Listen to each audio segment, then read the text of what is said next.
물려보신 적은 있으신가요?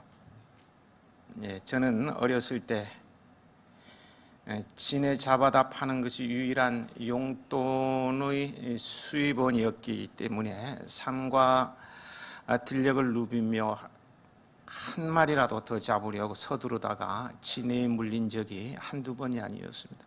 지금 손에 이렇게 반창고를 붙이고 있는데 이 자리에 항상 물려가지고 이거 보면서 예화가 생각나요. 그러니까 다 합력해서 선을 이루는 거예요. 다친 것도 예화가 생각나는데요. 지난번에는 참새가 날아가는 모습, 참새 시리즈가 생각나고 이거 다친 거 보고 생각나는데요. 여기에 물린 적이 한두 번이 아니라는 것이죠. 물렸을 때 증상은 일단 통증이 매우 심합니다. 단순히 벌레에 물린 것과는 차원이 다르고요. 아프고 퉁퉁 붓기까지 합니다. 환부에서 열이 나면서 화끈거리고 바늘로 쑤시 찌르듯이 아프죠. 그 통증과 붓기가 며칠 가기도 하고요. 사람에 따라서 알레르기 반응이 있어서 병원까지 찾아가요. 더욱 증상이 심하게 나타나기도 하지만 그렇다고 목숨까지 위험한 것은 아닙니다.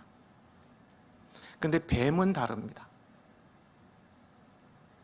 우리 교회 주변에도 뱀이 있을 수가 있겠죠. 산자락이라서요. 뱀의 독성은 생명의 치명상을 가져다 줍니다. 독사가 사도 바울의 손을 물었습니다.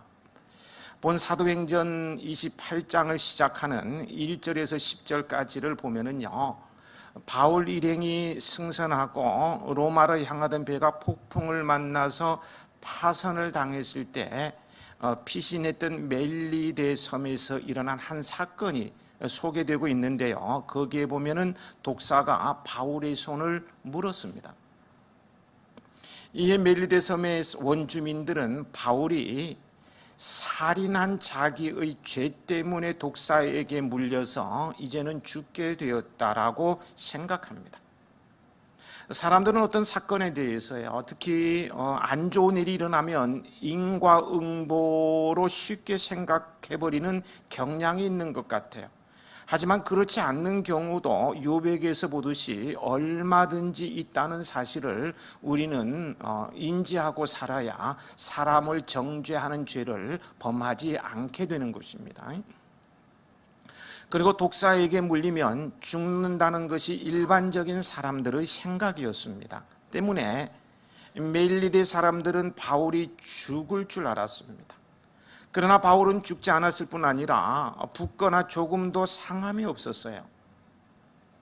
그들은 도무지 믿겨지지 않는 이 사실 앞에 바울을 신으로 생각할 정도였죠. 그래서 그 섬에서 제일 높은 보블리오라는 사람의 영접을 받게 되고, 바울은 보블리오의 부친이 병들어 있는 것을 보고 기도하고 안수하여 낫게 합니다. 이 일로 그들은 바울 일행에게 후하게 대접하고요, 떠날 때에 모든 쓸 것을 챙겨주었습니다. 이 사건을 접할 때요, 마가복음 16장의 말씀이 생각이 납니다. 마가복음 16장 15절에서 예수님은 너희는 온 천하에 다니며 만민에게 복음을 전파하라고 했어요. 그리고 이어지는 17절 18절에서 믿는 자들에게는 이런 표적이 따르리니 곧 그들이 내 이름으로 귀신을 쫓아내며 새 방언을 말하며 뱀을 집어 올리며 무슨 독을 마실지라도 해를 받지 아니하며 병든 사람에게 손을 얹은 즉 나으리라 라고 말씀하셨습니다. 이 말씀은 우리 마음대로 아무 때나 하나님을 시험해도 괜찮다는 말씀이 아닙니다. 예를 들어서요, 내가 독을 마셔도 하나님이 보호해 주시고 병자에게 안수를 하면 낫게 해주신다는 식으로 이해를 해서는 안 된다는 말씀입니다. 그것은 하나님을 시험하는 행위입니다. 방역수칙을 안 지켜도 코로나에 걸리지 않게 해주신다라고 생각을 한다면, 그리고 지난주에 말씀드린 대로 설마 하나님께서 나를 지켜주겠지 설마 하면서 안일하게 대처한다면 이 또한 하나님을 시험하는 행위입니다. 우리는 하나님을 신뢰해야지 시험해서는 안 됩니다. 하나님은 하나님을 신뢰하는 성도와 늘 함께 하시는 거예요. 그러면 어떻게 신뢰하는 것입니까? 어떻게 하는 게 신뢰하는 것일까요? 오늘의 말씀을 들으면서 이 하나님을 신뢰하는 것이 어떤 것인지 나름대로 정리되시기 바랍니다. 믿는 자에게는 주님의 이름으로 귀신을 쫓아내며 새 방언을 말하며 뱀을 집어 올리며 무슨 독을 마실지라도 해를 받지 아니하며 병든 사람에게 손을 얹은즉 낫는 표적이 따른다고 했습니다. 누구에게? 믿는 자에게요. 여기서 믿는 자에게 이런 표적이 따른다는 말은요, 이 믿는 자가 무엇을 하느냐 하는 것과 연관되어 있다는 사실에 우리는 주시해야 됩니다.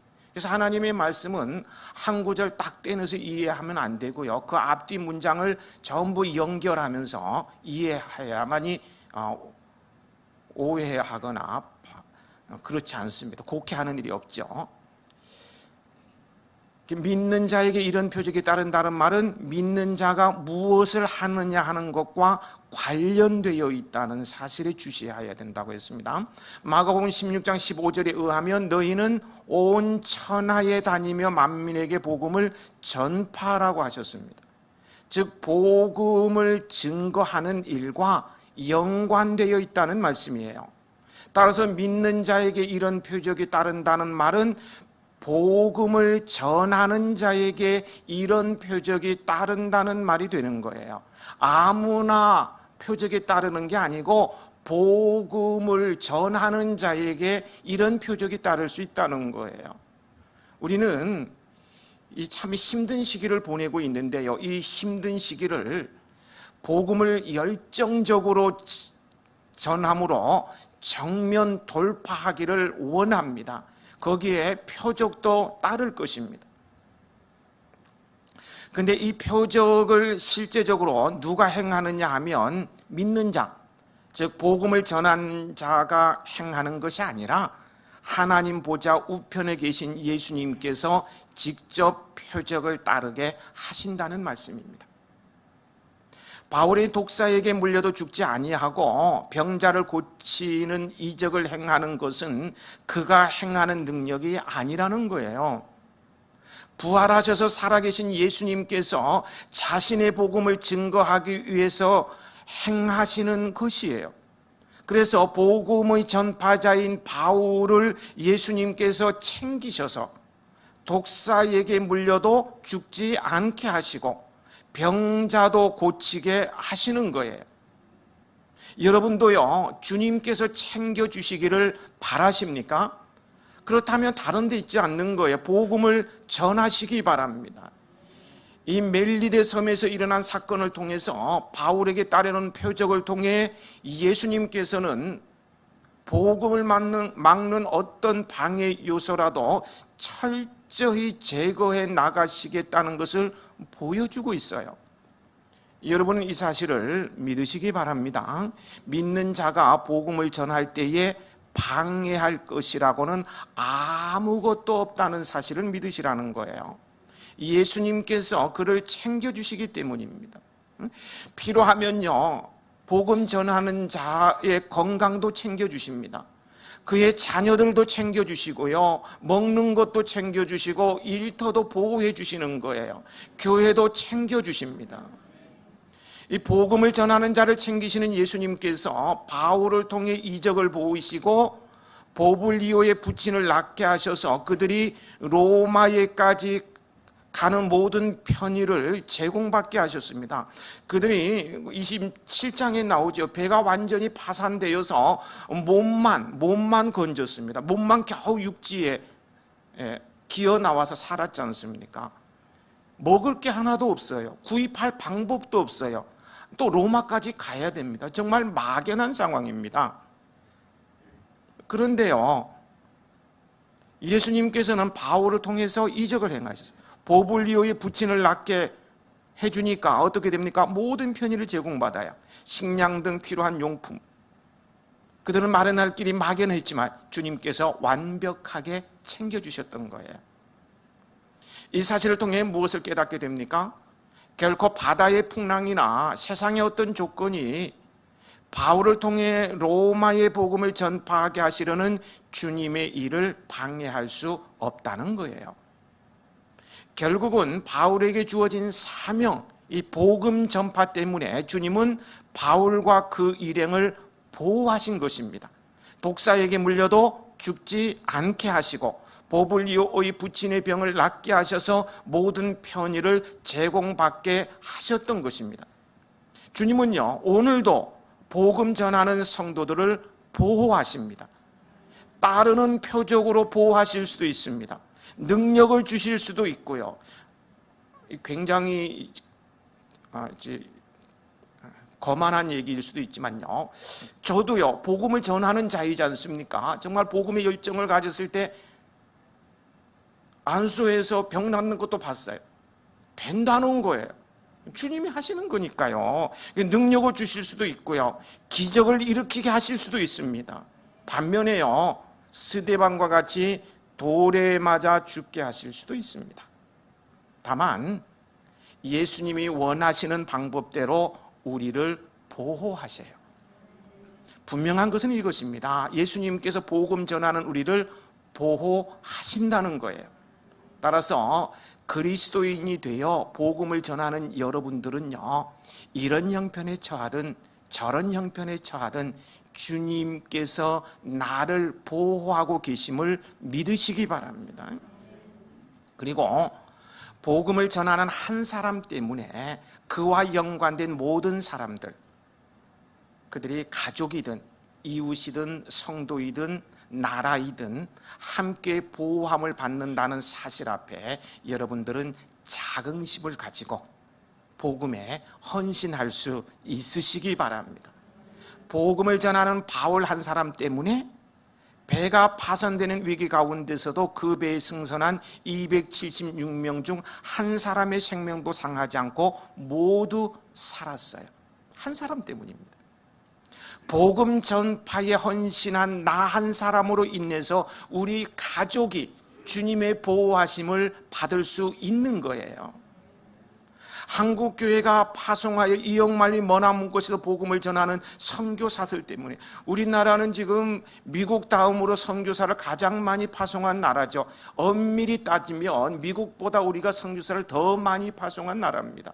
정말 놀랍습니다. 그래서요, 하나님께서는 우리 대한민국을 지켜주시는 거예요. 앞으로도 지켜주실 거예요. 한 사람의 복음 헌신자 때문에 하나님은 그 나라도 지켜주시고 그 가정도 지켜주시고 그 교회도 챙겨주시고요, 그 동료들도 챙겨주시는 거죠. 이제 바울 일행은 멜리데 섬에서 석 달을 거하다가 다시 배를 타고 로마로 가게 됩니다. 드디어 로마에 도착했습니다. 얼마나 가기를 원하였고 정말 말로 표현할 수 없는 고생 끝에 그 꿈이 이루어졌습니다. 그렇다면 로마에서 그의 신상에 어떤 변화가 일어나야 하고 무엇인가를 보여줘야 하지 않겠습니까? 그런데 성경을 보면은요, 로마에 도착했지만 바울은 여전히 죄수의 몸이었고요, 거기서 서울 광화문 광장이나 잠실 종합운동장과 같은 곳에서 수많은 군중들을 모아놓고 심령 대부흥성회를 개최한 것도 아니고 병을 고쳐주면서 은사 집회를 한 것도 아니었어요. 그렇다고 로마 황제 가이사를 만날 수 있었던 것도 아닙니다. 다만 오늘 본문 성경 16절 17절에 보면 그를 지키는 한 군인과 따로 있도록 허락되어서 거기에 찾아오는 사람들을 상대로 복음을 전했다고 기록되어 있을 뿐입니다. 초라한 바울의 모습입니다. 너무너무 초라하지 않습니까? 이러자고 그 죽을 고생하며 로마에까지 왔는가 하는 생각을 지울 수가 없어요. 그렇다면요, 그토록 고생하며 로마에까지 오기를 원했던 바울의 생각은 어떤 것이었을까요? 아니, 로마에까지 오도록 하신 예수님의 의도는 무엇인 것 같습니까? 바울을 로마에까지 보내시겠다고 약속해 놓으시고는 실제로 로마에 도착한 후에는 멋들어지게 대중 집회 한번 열지 못하고 계속 죄수로서 그대로 복음을 전하게 하셨다는 것은 뭔가 주님답지 않은 모습이라는 생각이 들지는 않습니까? 어딘가 씁쓸하지 않는가요? 그 전능하신 주님이 뭔가 한판 딱 버려주시면 좋겠는데 이건 너무하지 않느냐? 아무리 생각해도 씁쓸하지 않는가요? 바울의 인간적인 입장에서 보아도 참 억울한 일이었습니다. 그는 많은 학문을 한 사람이었습니다. 그는 자기 길을 갔으면요, 당대 유명한 학자가 되었던 존경받는 덕망 있는 사람이 되었을 가능성이 매우 높은 사람이었어요. 또 유대인 중에 유대인이요, 율법으로는 흠이 없다고 인정받는 바리새인 중에 바리새인이었습니다. 그런데 이런 걸 다 버렸어요. 더구나 로마의 시민권을 가진 그가요, 노년에 온갖 고생을 다 겪으면서 죄수의 몸으로 로마에 끌려와서 이렇게 죽어간다고 생각을 해보십시오.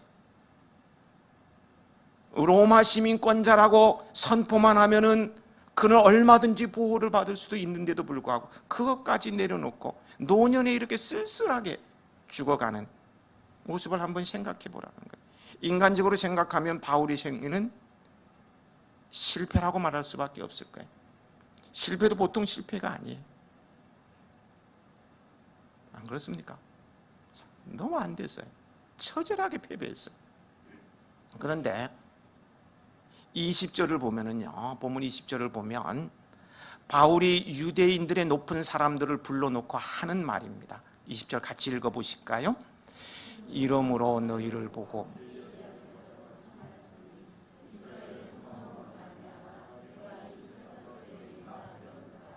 이스라엘의 소망으로 말미암아 내가 이 사슬에 매인 바 되었다고 당당하게 말하고 있어요. 로마에까지 와서도 쇠사슬에 매인 채 죄인 취급을 당하고 있지만 너무나 당당한 모습을 보이고 있다는 거예요. 여러분, 이 소망이 무엇이길래 쇠사슬에 매인 것까지도 자랑스럽게 여기는 것일까요? 로마에까지 왔음에도 불구하고 변한 것이 없어요. 지금 인간적으로 너무너무 안 됐어요. 그럼에도 그를 자랑스럽게 하는 소망이 무엇이냐는 거예요. 인생의 실패자처럼 보이는 것 같은데 그런 상황에서도 그를 당당하게 만드는 그 소망이 무엇이냐는 거예요. 그것이 무엇입니까? 그것은 바로 예수 그리스도이십니다. 예수 그리스도예요. 왜 예수 그리스도가 이스라엘의 소망입니까? 바울에게 소망일까요? 먼저 바울은 구약의 이스라엘이 율법을 가지고 지키려고 했기 때문에 실패할 수밖에 없었습니다. 율법은 사람의 죄를 지적하고 정죄할 뿐이지 거기에 어떤 소망이 있는 것이 아니었어요. 그렇기 때문에 예수 그리스도께서 오셔서 십자가를 지신 거예요. 예수님께서 십자가에 지시는 것으로 성공하셨습니다. 그래서 죄와 저주와 사망과 지옥의 영벌의 문제를 단숨에 해결해 주신 거예요. 바울이 쇠사슬에 매여 있으면서도 당당할 수 있었던 것은 십자가로 성공하신 예수 그리스도를 나의 주님으로 받아들였기 때문입니다. 그는 율법으로는 실패한 사람입니다. 그러나 십자가로 성공하였던 거예요. 이 십자가는 자기를 부인하는 사람만이 질 수 있습니다. 바울은 자기를 부인하는 십자가를 지고요, 예수님을 받아들임으로 성공할 수 있었고, 그러기에 로마에까지 와서도 쇠사슬에 매인 것을 부끄러워하지 아니하고요, 자기에게 오는 사람들에게 너무나도 당당하고 확신에 찬 복음을 전할 수 있었던 거예요. 대형 집회를 하거나 어떤 이벤트를 통해서 자신을 나타내는 것은 자기를 부인하는 것이 아니기 때문에 바울에게는 아무런 가치가 없는 것이었어요. 여러분, 우리 믿는 사람에게 있어서요, 무슨 일이든 내가 드러나는 것은 가치 없는 일입니다. 그것은 자기를 부인하는 모습이 아니기 때문에 그래요. 실제로 자신을 드러내고 싶은 어떤 욕망에 사로잡혀 있는 한 어떤 일에도 만족을 누릴 수 없는 것이 우리 인간의 모습입니다. 오히려 초조해지고요, 불안해질 뿐입니다. 명예로운 일, 사람에게 인정받고 싶은 욕심 등의 자기를 부인할 때만이 모든 형편과 환경을 뛰어넘는 자유와 행복을 누리게 되는 거예요. 하늘이 주시는 그 절대적인 평화를 노래하면서 세상을 즐겁게 살 수 있는 거예요. 자기를 부인하는 십자가를 진 바울은 비록 쇠사슬에 매여 있어도 소망이신 예수 그리스도의 복음을 전할 수만 있다면 거기에 행복이 있고 그것이 성공적인 삶이라는 것을 알고 있었습니다. 그러기에 바울은 초라했지만 실제로 초라한 것이 아니었어요.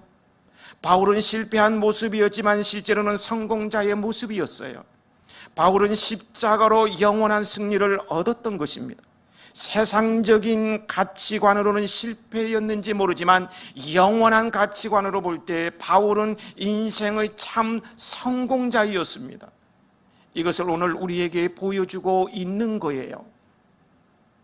여러분도 인생의 참 성공자가 되시기 바랍니다. 영원한 가치관을 소유하고 참 성공자로 살아갈 수 있었으면 좋겠어요. 그렇다면 오늘 우리가 인생의 참 성공자가 되기를 원한다면 말입니다. 어떻게 해야 합니까? 이스라엘의 소망, 즉 예수 그리스도로 말미암아 내가 이 쇠사슬에 매인 바 되었노라고 당당히 고백하는 바울의 고백이 오늘 나의 고백이 되어야 합니다. 이스라엘의 소망이란 곧 믿는 성도들의 소망이요 나의 소망이기 때문입니다. 여러분, 예수님은 우리의 생명이시요 기쁨이시요 위로이시고요 성공이시고요 승리이시고요 풍성이시고요 전부가 되어주시는 분이십니다. 그래서 예수님은 나의 소망이라 그러면요 이 안에는 모든 것이 다 담겨져 있는 거예요. 그래서 우리는 예수 그리스도보다 더 귀한 것은 없다고 고백할 수 있는 거예요. 그렇다면 나에게 영원한 생명을 가져다 주신 이 귀하고 귀하신 예수님 때문에 매인 바 되면 어떻습니까? 자유하면 어떻고요? 이 예수님 때문이라면 학문도 포기할 수 있는 것 아니겠습니까? 사도 바울 포기하잖아요. 가난하면 안 됩니까? 꼭 집을 가져야만 합니까?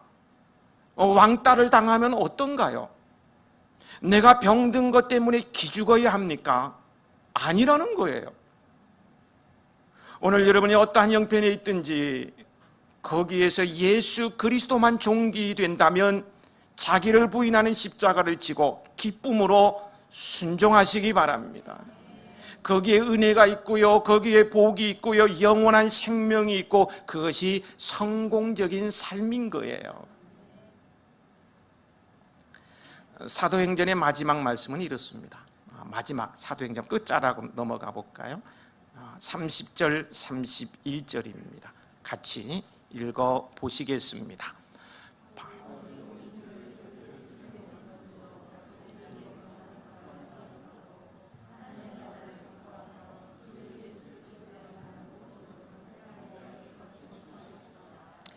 바울은 죄수의 몸으로 매여 있고 감금되어 있는 상태이지만 복음은 매일 수 없고 방해받을 수 없다는 것을 보여주고 있어요. 복음을 방해할 수 있는 사람은 아무도 없어요. 복음을 묶어 놓을 수 있는 세력은 그 어떤 것도 존재할 수 없다는 사실을 바울을 통해서 주님은 우리에게 분명히 보여주기를 이 시간도 원하고 계십니다. 그것이 어떻게 가능한 것입니까? 예수님이 일하시기 때문에 가능한 거예요. 예수님이 시작하셨고 예수님께서 계속해서 일하시기 때문에 인간이 복음을 단절시키거나 소멸시킬 수 있는 것이 아니라는 거예요. 바울이 쇠사슬에 결박되어 있는 모습을 보고 누가 복음을 들으려고 하겠습니까? 이 죄인된 모습, 쇠사슬에 차여 있는 그 모습 보고 누가 복음을 들으려고 하겠어요? 내 주제 파기나 하라 하지 않겠어요? 한 예화를 들어봅니다. 매우 오래된 사건입니다만 60년대 초반에 우리 사회에 엄청난 충격을 주었던, 도끼로 6명을 찍어 죽인, 이게 사람이 할 수 없는 일이라고, 당시엔. 지금도 도끼로 6명 찍어 죽였다면 끔찍한 사건이죠. 사형수 고재봉 아시죠? 그가 예수님을 믿습니다. 그리고 예수님께 매여 살면서요, 감옥 안에서 200명에게 복음을 전하고 천국 갔어요. 흉악범이요, 사형수가 전하는 복음, 당시의 사회에 엄청난 충격을 가져둔 이 흉악범이 전하는 복음을 200명이나 듣고 예수님을 영접했다는 거예요. 우리는요, 너무나도 쉽게 병들어 있는 나의 초라한 모습을 보고, 가난에 찌들린 나의 모습을 보고 누가 예수님을 믿으려고 하겠는가? 사돈난말하고 있네, 니나 바로 믿고 잘 살아 하지 않겠는가? 라는 생각을 해버리려고 합니다. 그런데 그렇지 않다는 거예요. 23절에서 살펴본 대로요, 사람들이 날짜를 정하고 쇠사슬에 매여 있는 바울에게 복음을 듣기 위해 몰려들었다고 했습니다. 쇠사슬에 매인 바울에게 네 주제에 네 앞가림이나 잘하라고 욕하는 사람이 없었어요. 몰려들었다고 했어요. 바울은 쇠사슬에 매인 죄인의 모습으로 그들에게 하루 종일 강론해야만 했습니다. 한두 사람이 찾아온 게 아니고 구름대처럼 사람들이 찾아왔기 때문에 이른 아침부터 저녁 늦게까지 계속 복음을 전해야만 했다는 거예요. 병든 사람, 가난한 사람, 무식한 사람이 복음을 전해도요, 건강한 사람, 부자, 유식한 사람들이 예수님을 믿습니다. 믿는 거예요.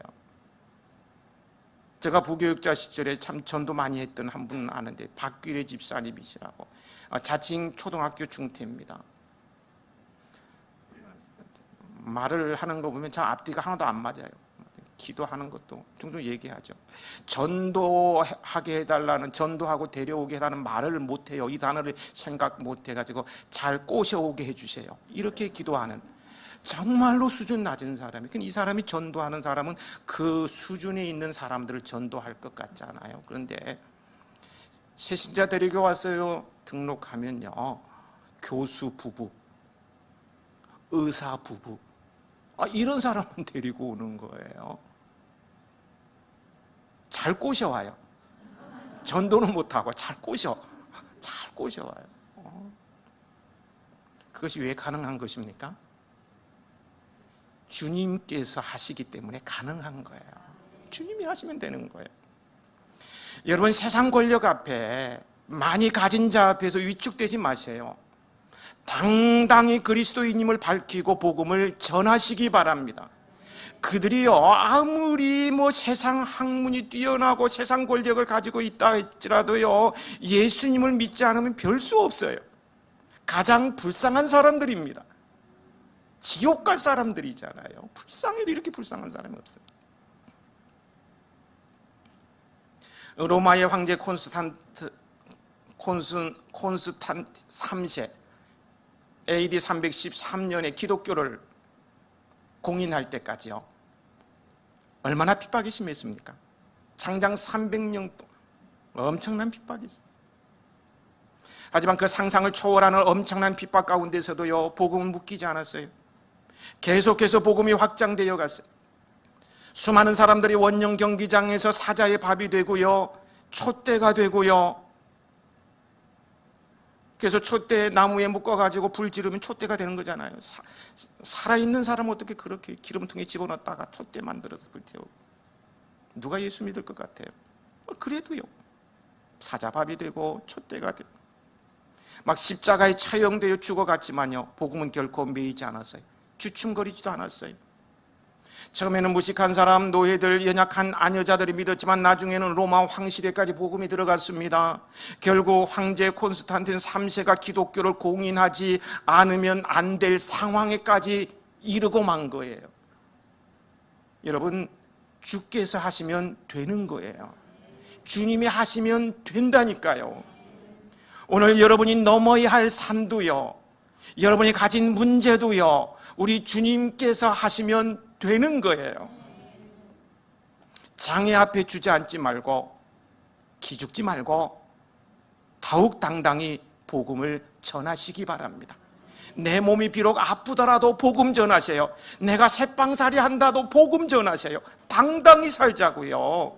위기의 때일수록 복음의 매임으로 위기를 주께서 챙겨주시는 기회로 만드는 여러분들이 되시길 축복합니다.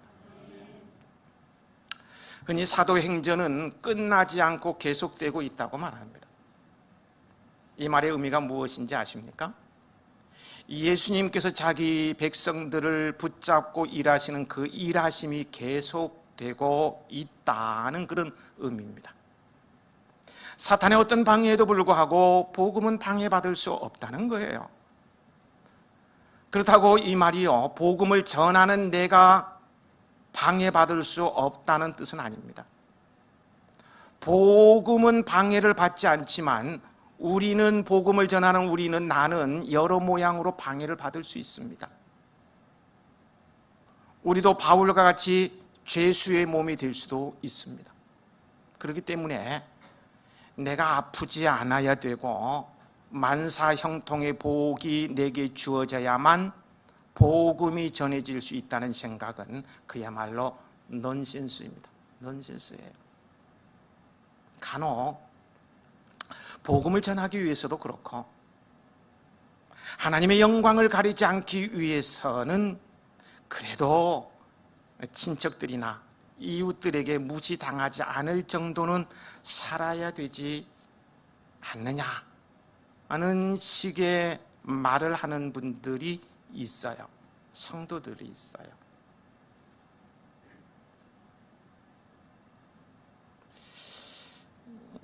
예전에 한 집사님이신데요, 공무원인데 자기가 모셨다가 본인이 상사가 되었는데요, 그게 신앙생활 잘한다고 하는 분이 한 분 계셨는데 이제 정년이 얼마 안 남았는데도 만년 계장이에요. 계장. 승진이 안 되는 거예요. 장로가 되면 그래 과장, 부장으로 막 승진해서 하나님의 영광을 드러내야 되는데 이게 승진 시험 봐도 안 되고 막 하면 안 돼. 그냥 계장으로 있다 끝난 거예요.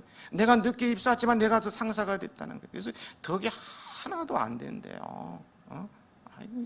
장로가 돼가지고 말이야, 같이 근무하는 게 창피하대. 그래서요, 저는요, 맞는 말 같지만 실은 틀린 말이다 라고 해주고 싶지만요, 마상을 입을까 봐서, 마음의 상처를 입을까 봐서, 시험에 들까 봐서요, 속으로만 맞는 말 같지만 실은 틀린 말이다 이놈아 라고 말을 했어요. 우리 성도들은 그런 말을 하지 않으셨으면 좋겠어요. 거기에는 나의 체면과 욕심이 있는 것입니다.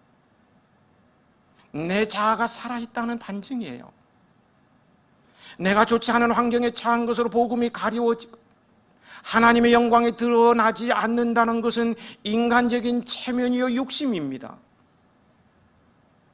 오히려 그 생각이 주님의 일을 방해하려고 하는 요소가 됩니다.